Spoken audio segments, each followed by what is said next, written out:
Hey, I'm Tom. It is July 3rd, 2025, and I am 49 years and 20 days old. Right now I'm walking from my climbing gym to my D&D session. And I just realized I left my keys clipped to my bag again. I was thinking about when I used to go to bookstores when I was feeling lonely. This was around the time when massive bookstores were opening up around Vancouver, and they were open till like 11 o'clock at night. And sometimes I would just head out and just go to a bookstore.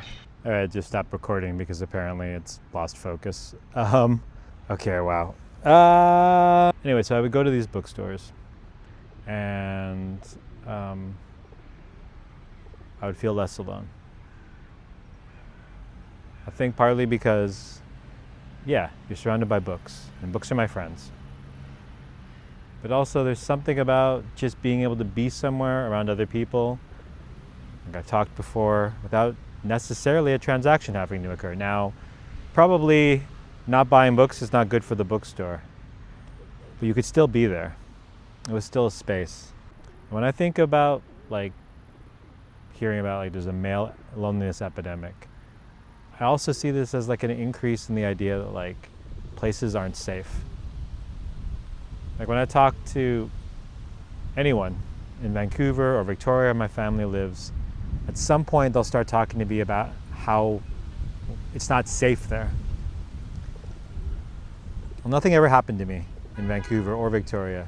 Nothing ever happened to me in London. Someone stole my bike seat, and then eventually the whole bicycle. But nothing ever happened to me. And I don't think I'm particularly blessed or was particularly careful, although I guess I was careful. But definitely, I never felt unsafe.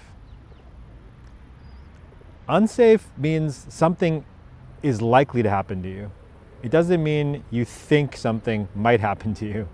But I think this is why, when certain people keep banging on about how New York is unsafe.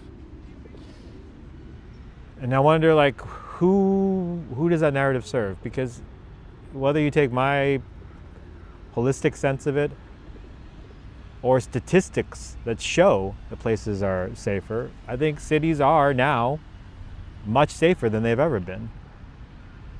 And when I think about what happens when you push a narrative that cities are unsafe, it means people go out less.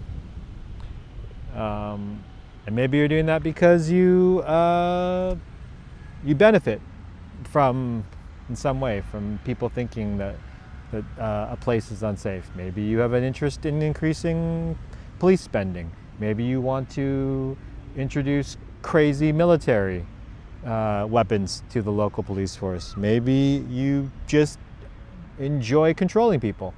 Whatever it is, this idea that places are unsafe and can only be made safe with a certain level of police presence or with a certain beige cleanliness, that only beige, clean places are safe, serves a particular political ideology, which I think is directly contributing to how lonely everyone feels. I think everyone is feeling a bit more lonely these days. The reason that we talk specifically about men is probably because some lonely men get horribly violent. Which is ironic because if I'm right, and this emphasis on safety is increasing loneliness, then we're creating the very thing, someone is creating the very thing that apparently now we need to be protected from. And this is another effect of clamping down on gatherings.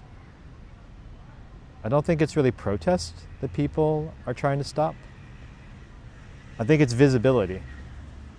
When you can see that other people care about something, you are more likely to care about it. You don't feel as hopeless. And I think this is why it's so important to be visible and to go to gatherings and even just to be out in public looking the way you do. And I think one of the big reasons that people want you to be scared of that is they don't want other people to be like, oh, well, if that person can be out there, being themselves, then perhaps I could be out there being myself. And the reason that scares, well, fascists, for example, is it's a generosity of spirit.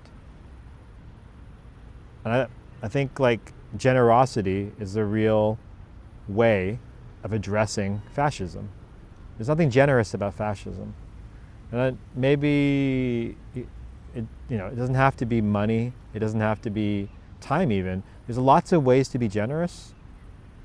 You can be patient with somebody. You can listen to somebody. You can just allow someone to be in a space that otherwise maybe you would not want them to be. The links between anti-homeless measures and fascism are as clear as they are because of that lack of generosity.